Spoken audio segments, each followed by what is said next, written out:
Olá pessoal, nesse vídeo vamos estudar sobre regressão linear, que é um assunto que tem bastante aplicação em economia, principalmente nas análises preliminares dos dados econômicos.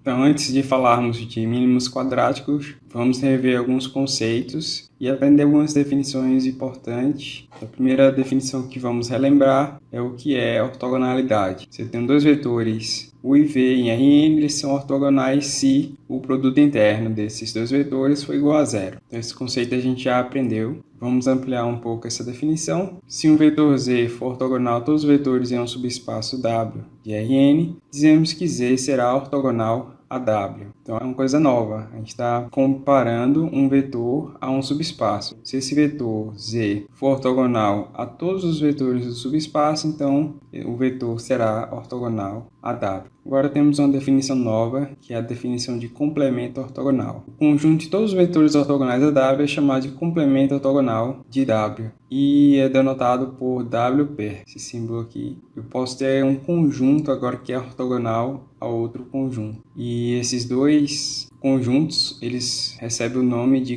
complementos ortogonais. Um é o complemento ortogonal do outro, porque todos os vetores deles são ortogonais entre si. Agora vamos ver um exemplo para podermos entender melhor. E depois vamos ver um gráfico que vai ficar ainda mais claro essa definição. Nesse exemplo eu tenho um plano W e L é uma reta que contém a origem e que essa reta é perpendicular a W. Nesse exemplo, o que eu sei? Eu sei que o W vai ser um complemento ortogonal de L e o L também vai ser um complemento ortogonal de W. Como é que eu sei isso? Eu tenho que pegar elementos de L e de W e verificar se eles são ortogonais. Provavelmente serão, né? Vamos analisar isso com mais detalhe. Então, se eu tenho dois vetores, Z e W minúsculo, e eles são não nulos, Z está em L e W minúsculo está em W. Então, o segmento de reta que une Z e 0 será perpendicular ao segmento de reta unindo W minúsculo e 0. Ou seja, o produto interno de Z e W vai ser 0. Então aqui eu mostrei que se eu pegar dois elementos, um em L e outro em W, eles serão ortogonais. Logo, cada vetor em L é ortogonal a todos os vetores em W. Então, L é o conjunto de todos os vetores ortogonais a todos os W minúsculos em W. E W é formado por todos os vetores ortogonais aos elementos Z em L. Então, em símbolos, L é igual a W per e W é igual a L per. Ou seja, eles são complementos ortogonais uns dos outros. Agora vamos ver um gráfico que vai ilustrar essa situação. W é um plano no R3 e W minúsculo é um vetor nesse plano. Quem vai ser L? L vai ser uma reta perpendicular a W e Z vai ser um vetor nessa reta. Então, para todos os vetores Z nessa reta e todos os W minúsculos vetores, eu vou calcular o produto interno e vai dar 0. Então, eles vão ser ortogonais. Logo, L é um complemento ortogonal de W e W também é um complemento ortogonal de L. Agora vamos rever o conceito de núcleo. O que é o núcleo de uma matriz? É o conjunto de todas as soluções da equação homogênea a x igual a 0. O núcleo de A vai ser o x, tal que x está no Rn e ax é igual a 0. E agora vamos pegar esse conceito de núcleo e também do espaço coluna, só para relembrar o que é um espaço coluna, que é o espaço nulo, sabe que é a solução dessa equação homogênea. Então, todas as soluções dessa equação homogênea x igual a 0 formam o espaço nulo ou núcleo. E quem é o espaço coluna de uma matriz A? O espaço coluna é o espaço gerado pelas colunas da matriz A. Então, vamos pegar esse conceito de espaço nulo, espaço coluna e o de complemento ortogonal e vamos descobrir uma relação entre esse núcleo e o espaço coluna da matriz A. Essa relação é dada por esse teorema. Seja A uma matriz M por N, então o complemento ortogonal do espaço linha de A é o espaço nulo de A. E o complemento ortogonal do espaço coluna de A é o espaço nulo de A transposta. Ou seja, o núcleo de A vai ser o complemento ortogonal do espaço linha de A. E aqui, mais importante ainda para a gente, o núcleo de A transposta é o complemento ortogonal do espaço coluna de A. Essa última relação aqui a gente vai usar daqui a pouco. Estou mostrando no gráfico. Eu tenho que os meus vetores que estão no meu espaço coluna são ortogonais aos vetores do núcleo de A transporte. A gente vai precisar dessa relação na análise de regressão. O primeiro passo para a gente entender regressão é podermos entender o que é uma projeção de um vetor em outro vetor. Se eu tenho um vetor B e uma reta determinada pelo vetor A, Como encontramos o ponto da reta que está mais próximo de B? Então, nessa reta eu tenho infinitos pontos, mas apenas um ponto, esse ponto P aqui, é o mais próximo possível do vetor B, que é determinado por esse ponto aqui. Então, o ponto mais próximo vai ser esse ponto P. Como é que eu encontro esse ponto P? Eu vou precisar da noção de ortogonalidade, porque se esse ângulo aqui for 90 graus, quer dizer que eu não consigo aproximar mais. Então, eu preciso que essa reta aqui seja ortogonal ao vetor A, essa reta determinada por B e P. Então, esse ponto mais próximo é chamado P, está na interseção da reta que passa por B e é ortogonal, ou seja, 90 graus aqui, em relação a A. Então, eu posso pensar em P como uma aproximação de B. O comprimento E, que é B menos P, é o erro nessa aproximação. Então, essa diferença B menos P é exatamente esse tamanho aqui, que quer dizer o erro da aproximação. Ou seja, eu quero chegar o mais próximo possível do vetor B, só que a distância mínima vai ser E, que é B menos P. Eu não posso aproximar mais do que isso. E o erro é dado por B menos P. Como é que a gente encontra, então, esse vetor P? Poderíamos encontrar de várias formas, usando trigonometria, o cálculo, já que eu estou minimizando um erro, mas é mais fácil usar álgebra linear. Então, P ele está na reta que passa por A, ele vai ser um múltiplo de A. Então, P vai ser igual a x vezes A para algum número x. Também vai ser uma coisa importante sobre A. A é perpendicular ao vetor E, que é B menos P, ou seja, B menos XA. Então, eu posso calcular o produto interno entre A e B menos XA e eu sei quem é esse produto interno, vai ser zero, já que eles são perpendiculares, são ortogonais. Por que eu uso A transposta e não A vezes B menos XA?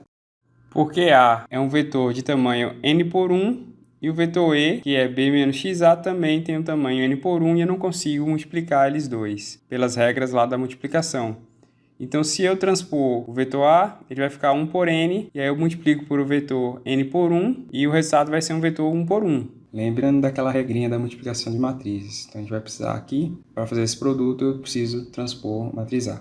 Eu posso usar a propriedade distributiva para facilitar as contas aqui. Aplicando a lei distributiva, eu tenho essa relação. Esse A transposta A é um vetor de tamanho 1, né? 1 por 1. Logo é um número, eu posso passar dividindo aqui. Então, x vai ser A transposta T vezes B, que é um número também, dividido por A transposta vezes A. Então, achei o x. E o P vai ser tudo isso vezes A, não é isso? Então, minha projeção do vetor P vai ser A que multiplica A transposta vezes B, dividido por A transposta vezes A. Agora vamos ver um exemplo, como podemos calcular essa projeção. Nesse exemplo, tenho dois vetores B e A, e pede para encontrar a projeção ortogonal de B sobre A, e depois escrever B como a soma de dois vetores ortogonais, um pertencente ao espaço gerado por A e outro ortogonal a A. Então, vamos primeiro calcular essa projeção. Vamos calcular A transposta B, então fazendo esse produto, A transposta B é igual a 40. Agora eu vou calcular A transposta vezes A, que vai dar 20. Então, quem vai ser o vetor P? Se eu multiplicar A vezes 40 dividido por 20, é isso? Então, A vezes 40 dividido por 20 vai dar 4 e 2 vezes 2 vai dar 8 e 4. Então, o vetor, que é a projeção do vetor B sobre o vetor A, vai ser 8 e 4. Então, eu já encontrei a projeção. Agora, pede para escrever B como uma soma de dois vetores, um pertencente a LA e o outro ortogonal a A. O que é ortogonal a A é o vetor E, que é B menos P. Então, quem vai ser o B menos P? Vai ser o B, que é 7 e 6, menos o P que eu acabei de encontrar. Isso vai dar menos 1 e 2. Então, a soma do vetor P mais o vetor E vai dar exatamente o vetor B. Então, o vetor B vai ser a soma de P mais o vetor E. Então, aqui tem um gráfico do que está acontecendo, fica mais fácil a gente entender. Tem aqui o vetor A e a reta determinada por esse vetor A. E o vetor B, eu quero projetar o vetor B no vetor A. Então, vai ser encontrar esse vetor P, que é o mais próximo possível do vetor B. Através das propriedades da ortogonalidade, eu sei que o produto interno vai ser zero, então eu consigo achar aquela fórmula e eu calculei o vetor P. E o vetor B vai ser exatamente a soma do vetor P com o vetor E. P tem que ser ortogonal ao vetor E. Então, o vetor P tem que ser ortogonal ao vetor E. Tá? 90 graus aqui. Então, eu vou fazer o produto P vezes E, que é P vezes B menos P. Fazendo o produto, eu tenho menos 8 mais 8, que é igual a zero. Então, logo, realmente meus cálculos estão certos. Então, achei que o segmento de reta que liga P a B, que é o vetor E, é perpendicular a A. Logo, esse ponto P é o ponto de A mais próximo de B. Agora eu vou ensinar como podemos encontrar essas projeções usando o programa R, que é um programa gratuito que vai nos ajudar bastante daqui a pouco. É bom a gente começar já a aprender a usar. Para fazer regressão é muito mais fácil usar o R do que fazer na mão. Existem algumas operações no R, por exemplo, fazer multiplicação. Eu preciso fazer multiplicação para achar a projeção. Então é porcento, asterisco porcento, é o operador de multiplicação de matrizes. Quando eu tenho dois números, eu uso o asterisco para calcular o produto. Mas quando eu tenho duas matrizes, eu preciso usar porcento, asterisco, porcento. Para criar um vetor, é esse comando aqui, o C, que eu coloco números aqui separados por vírgula, ele vai criar um vetor com esses números. Transpor uma matriz também vai ser importante. E a função T, eu coloco a matriz dentro dos parênteses aqui e ele vai transpor qualquer matriz ou vetor. E o último comando que a gente vai aprender agora é o operador de atribuição. Tem dois operadores, na verdade, que eles são semelhantes. O que ele faz? Ele atribui um valor ao nome. O sinal de igual ou a seta para a esquerda são comandos de atribuição. Então, por exemplo, se eu tenho o número 2 e eu quero atribuir 2 a uma variável A, basta colocar A recebe 2. Então, sinal de igual, que A vai receber o valor 2. Ou eu posso escrever A recebe 2 com essa seta, quer dizer que o A a partir de agora vai estar armazenando o valor 2. Aqui é o RStudio, um programinha que a gente pode usar para calcular essas projeções. E primeiro, né, professor, eu não sei usar esse programa, né? Então a primeira coisa que você tem que fazer é instalar. A gente precisa de dois programas. Esse RStudio aqui que está aberto, ele só funciona se eu tiver o R instalado. Então a primeira coisa que você tem que fazer é instalar o R, que é nesse link aqui, cran.r-project.org/bin/windows/base, se você tiver Windows. Aqui. Se tiver outro sistema operacional, só entra no site lá e procura o link. O site é r-project.org. Então depois que baixar o arquivo, só é executar ele, abrir ele, executar ele, vai instalar o R para você. Depois que instala o R, aí instala o RStudio, que é esse programa que eu estou usando agora. Para fazer o download do RStudio, você tem que entrar nesse site aqui, rstudio.com/products/rstudio/download. Mesma coisa, só faz o download e abre o arquivo, executa, ele vai instalar o RStudio para você. Ele tem 4 divisões aqui na tela, que ele vai mostrar gráficos, tem um arquivo de ajuda também, pode pesquisar alguma coisa aqui nessa lupa, pedir ajuda, né? Então, basicamente mais gráfico e ajuda que eu uso aqui nesse quadrante inferior do lado direito. E do lado direito em cima é o ambiente. Aqui vai dizer as variáveis que eu tenho, ele vai armazenar aqui e vai mostrar quais são as variáveis que eu estou utilizando. No lado inferior esquerdo é o prompt, onde o R executa os comandos. Por exemplo, se eu somar aqui 2 mais 2, ele executa para mim e calcula e vai dar 4. Agora, esse 2 mais 2, se eu fechar essa operação aqui, ela vai se perder. Então, eu gosto de usar o canto superior esquerdo, em que eu coloco a operação 2 mais 2, e aqui fica salvo. Eu posso salvar, clicar em salvar como, não vou perder essa informação. O que eu posso fazer quando eu quiser que o R calcule para mim? Posso copiar aqui e colar aqui embaixo. E ele calcula para mim. Outra maneira mais simples de fazer, eu seguro o Ctrl e aperto em Enter. Então, segurei o Ctrl, vou apertar o Enter e ele executou aqui embaixo o comando, 2 mais 2 igual a 4. Só que o R faz muito mais do que uma calculadora. Eu posso, por exemplo, calcular essa projeção. Vocês lembram quais eram os vetores que a gente estava utilizando? Vamos voltar aqui e fazer todas essas continhas no R. Quem eram os vetores? O vetor B é 7 e 6, o vetor A é 4 e 2. Então vamos criar esses vetores no R. Então B recebe, comando C cria um vetor, vai ser 7 e 6, Ctrl Enter. O R criou o vetor B e eu consigo enxergar aqui do lado esquerdo, mas se eu quiser enxergar lá no prompt, basta eu rodar B e aí ele vai mostrar para mim qual é o valor de B. Então eu vou criar o vetor A recebe, C, que vai ser 4 e 2. Então eu vou rodar o B, rodei o B, apareceu lá 7 e 6 lá embaixo. Vou rodar o A, atribuiu para A o vetor 4 e 2. Então se eu rodar A, ele vai mostrar esse valor aqui embaixo, 4 e 2.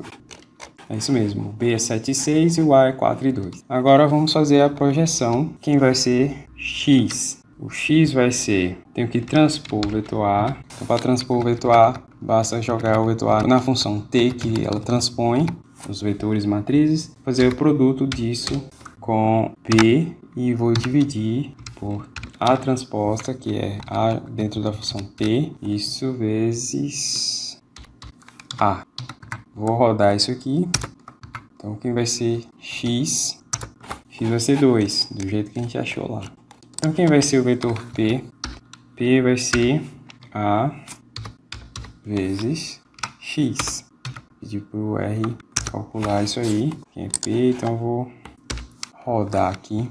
Deixa eu comentar aqui. Então, achei quem é P. 8 e 4. Do mesmo jeito que eu achei lá, seu computador. Agora eu posso conferir o resultado.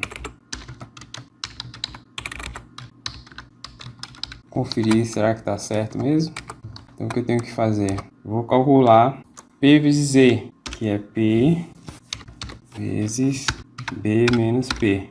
Quanto é que vai dar isso aqui? Vou calcular. Opa, tem que transpor P, né? Tamanhos, os argumentos não são compatíveis. Eu preciso transpor esse vetor aqui. Agora sim, deu 0. Do mesmo jeito que eu fiz lá e deu 0, né? Então quer dizer que o resultado está correto. O vetor P, que eu achei que é ortogonal a E. Então esse hashtag, o R não lê, né? Não executa. Eu posso escrever comentários explicando o que eu fiz. O ideal até aqui, né? Eu criar os comentários aqui, ó. O que eu estou fazendo? Aqui, esse comando aqui eu criei, eu fiz criar o vetor B. Criei o vetor B. Nessa linha eu visualizei o vetor. Nessa linha eu criei o vetor A. Aqui eu calculei x. Posso colocar aqui em cima. Calcular x. E aqui agora o que eu fiz? Calcular P, que é a minha projeção, que é igual a vezes x. Então agora eu estou documentado, eu posso salvar esse arquivo. Geralmente eu salvo aqui em salvar como, coloco o nome aqui, projeção, por exemplo, né? Projeção.r.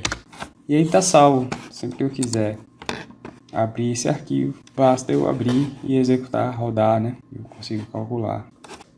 O exemplo 4 pede para encontrar a distância entre B e o vetor A, a menor distância. Basta calcular o comprimento de B menos P, ou seja, a norma de B menos P, né? Então essa distância é exatamente o segmento de reta de B, que é perpendicular a P, que é o comprimento de B menos P. O B menos P é menos 1 e 2, basta eu levar ao quadrado, somar e tirar a raiz da raiz de 5. A pergunta é, por que eu devo fazer essas projeções? Uma projeção no vetor no outro não tem tanta utilidade assim, mas uma coisa que é muito útil é projetar o vetor no espaço coluna de uma matriz. Por que eu faria isso? Porque se eu tenho uma equação AX igual a B, pode ser que não tenha solução. Porque para ter solução, o vetor B tem que estar no espaço coluna, nesse espaço aqui, coluna de A. Mas nem sempre esse vetor vai estar lá. E aí, quando ele não está, eu não tenho solução para o sistema. Então, o que eu faço? Eu posso achar a solução mais próxima possível. Então, eu faço a projeção do vetor B nesse espaço coluna e tento achar esse vetor x chapéu. O x não existe, não é o vetor x que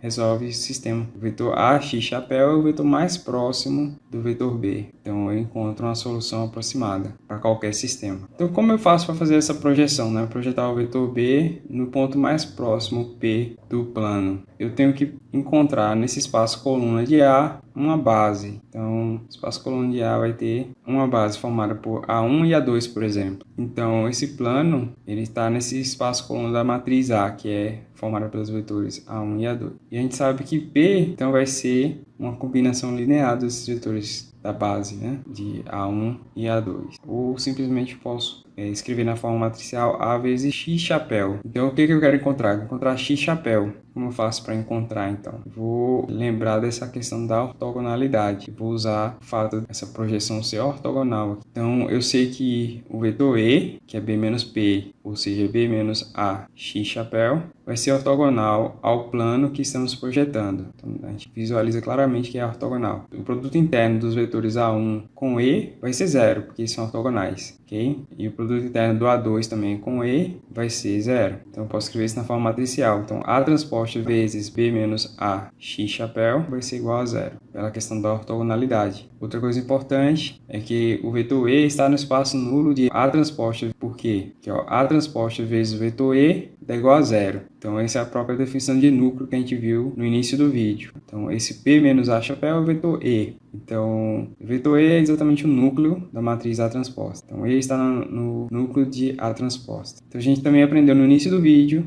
que quem é o complemento ortogonal do núcleo de A transposta vai ser o espaço coluna de A. Eles são perpendiculares. Então, de fato, se eu tenho um vetor em A, ele vai ser ortogonal ao núcleo de A transposta, que é esse vetor E aqui. Então, logo o produto para qualquer dois vetores nesses espaços aqui vai ser igual a 0. Então, de fato, essa equação ela é verdadeira, equação 1. Eu posso reescrever agora, usar a propriedade da lei distributiva e eu obtenho essa equação aqui. E é parecida com aquela equação que a gente obteve ao projetar um vetor em outro. A diferença aqui é que eu estou trabalhando com matrizes e não com vetores. E quando a gente projetou, o A transposto vezes A era apenas um número, mas A transposto A maiúsculo vai ser uma matriz. Então, ao invés de dividir, eu passava dividindo, né? Aqui eu não posso passar dividindo uma matriz. Eu tenho que multiplicar por A transposta A inversa, dos dois lados. E aí eu obtenho uma equação muito importante, então, que generaliza aquela equação que a gente viu sobre projeções de um vetor no vetor. Então, x chapéu vai ser A transposta A inversa vezes A transposta B. Como eu obtive essa equação, basta multiplicar dos dois lados aqui dessa equação 2 por A transposta A inversa. Então, aqui A transposta A inversa vezes A transposta A vai dar a identidade. Então, some do lado esquerdo. Do lado direito fica A transposta A inversa vezes A transposta B, que é exatamente essa equação aqui, que é a equação mais importante desse vídeo e que é uma generalização em duas dimensões dessa equação que a gente já viu. E para que serve tudo isso? Se eu tenho, por exemplo, 3 dados que eu coletei e eu quero calcular a reta mais próxima desse conjunto de dados aqui, no formato C mais dt, ou seja, uma equação linear, formato B igual a C mais dt. Então, esse processo é chamado de regressão linear. Então, o que significa a reta mais próxima? Significa a reta que minimiza o erro, que eu represento pela distância dos pontos até a reta. Como é que eu meço essa distância? Então, como algumas distâncias são positivas, outras negativas, para eu controlar isso, eu levo ao quadrado. Eu meço o erro somando o quadrado das distâncias. Em outras palavras, eu quero minimizar o erro ao quadrado, que é igual a x menos b ao quadrado. Eu posso formar a equação com esses pontos aqui, né? B é 1 e t é 1. Então, forma a equação 1 igual a c mais d. Quando t e b for igual a 2, então 2 vai ser igual a c mais 2d. E assim por diante. Então, eu formo 3 equações a partir da equação da reta lá. E eu quero encontrar exatamente o sistema. Quem é o valor de C e D que resolve esse sistema? Eu sei que esse sistema não tem solução, porque eu teria que ter 3 retas, né? Ou então uma reta que fosse curva. Não seria mais uma reta, né? Que passasse pelos 3 pontos. Então, não existe nenhuma reta que consegue passar pelos 3 pontos. Então, não tenho solução para esse sistema. Esse sistema é equivalente a essa equação matricial, em que A é essa matriz, X é CD e B é 1, 2, 2. Então, eu não consigo resolver o sistema. O que eu posso fazer? Eu posso aproximar, realizar essa projeção, né, e encontrar C chapéu e D chapéu, que é o vetor X chapéu. Então, vamos encontrar isso. Fazendo um produto A transposto vezes A, eu encontro essa matriz, e A transposto vezes B, eu encontro esse vetor, 5 e 11. Então, agora é só resolver o sistema, né? Então, um sistema relacionado, facilmente consigo achar que D chapéu é meio e C chapéu é 2/3. Então, eu encontrei a reta que mais se aproxima dos pontos, que minimiza a distância. Então, essa é a reta. B igual a 2/3 mais 1 meio vezes T. Chamamos de E1, E2 e E3 as distâncias verticais dos pontos até a reta. Os componentes P1, P2 e P3 são os valores de C mais dt próximos de cada ponto P, que é aproximadamente B. Esses P's vão ser os valores previstos, né? Se eu jogar na equação, se eu tenho para cada T, eu consigo prever onde vai dar o ponto. Então, eu tenho aqui um vetor das projeções P e o vetor do erro. E um fato interessante é que P e E são ortogonais, do mesmo jeito que a gente viu lá para vetores. Também aqui, P e o E serão ortogonais. Então, para cada valor de T ou de I aqui, né? 1, 2 e 3, eu tenho um valor previsto. Como é que eu obtenho esse valor 7/6? Basta eu substituir o 1 aqui no T, somar, então, meio mais 2/3, vai dar 7/6. Só que para o valor 1, lá no meu ponto não é 1 e 7/6, é 1 e 1. Então eu vou ter um erro de 1/6.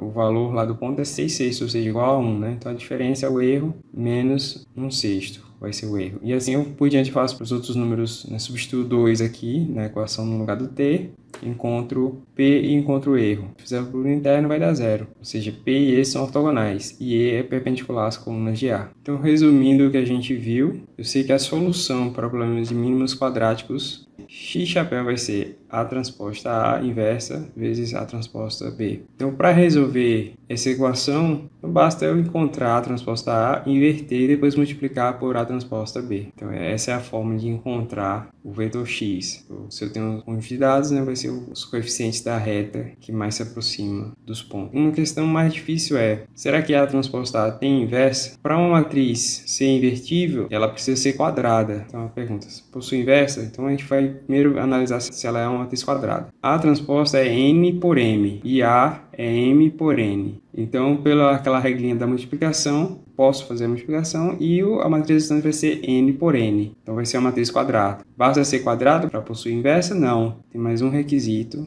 lá do teorema da matriz invertível. A é uma matriz invertível, então as colunas de A formam um conjunto linearmente independente. Então, para que essa matriz seja invertível, essa matriz A transposta A seja invertível, é necessário que as colunas de A sejam linearmente independentes, ou seja, nenhuma coluna da matriz A deve ser múltiplo uma das outras, ou combinação linear uma das outras. Então, esse é o pré-requisito para que eu consiga achar a solução de mínimos quadráticos. Então, desde que as colunas de A sejam independentes, podemos usar a regressão linear para encontrar a solução aproximada de sistema de equações lineares. E assim nós terminamos esse vídeo. Resumindo, então, nesse vídeo nós encontramos a solução de mínimos quadráticos, que é a equação x chapéu vai ser igual a A transposta A inversa vezes A transposta B. E nós só podemos encontrar a solução se as colunas da matriz A forem linearmente independentes.